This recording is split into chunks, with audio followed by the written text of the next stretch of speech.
Robert Ingersoll delivers a eulogy for his brother Clark.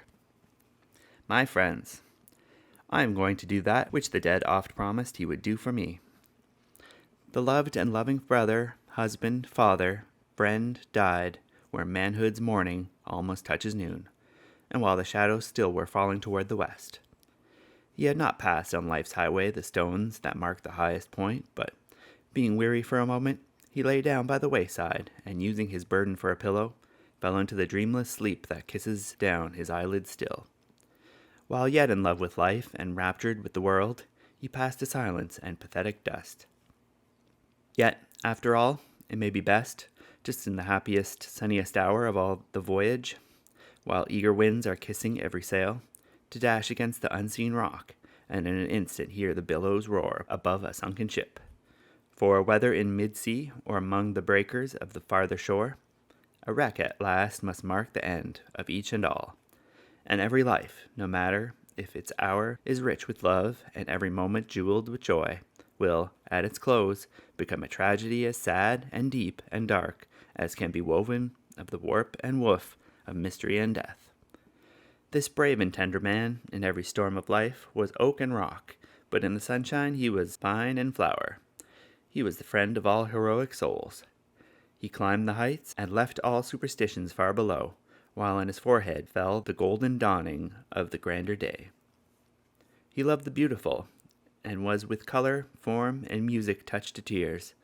He sided with the weak, and with a willing hand gave alms. With loyal heart and with purest hands he faithfully discharged all public trusts.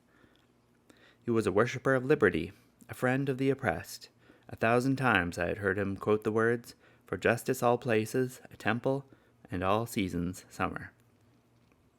He believed that happiness was the only good, reason the only torch, justice the only worship, humanity the only religion, and love the only priest.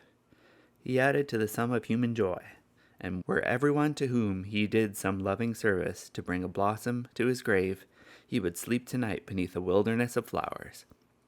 Life is a narrow veil between the cold and barren peaks of two eternities. We strive in vain to look beyond the heights. We cry aloud, and the only answer is the echo of our wailing cry. From the voiceless lips of the unreplying dead there comes no word, but in the night of death, hope sees a star, and listening love can hear the rustle of a wing. He who sleeps here, when dying, mistakes the approach of death for the return of health, whispered with his latest breath, "I am better now." Let us believe, in spite of doubts and dogmas, and tears and fears, that these dear words are true of all the countless dead.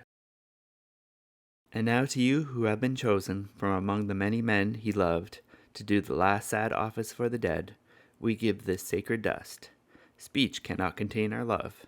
There was, there is, no greater, stronger, manlier man.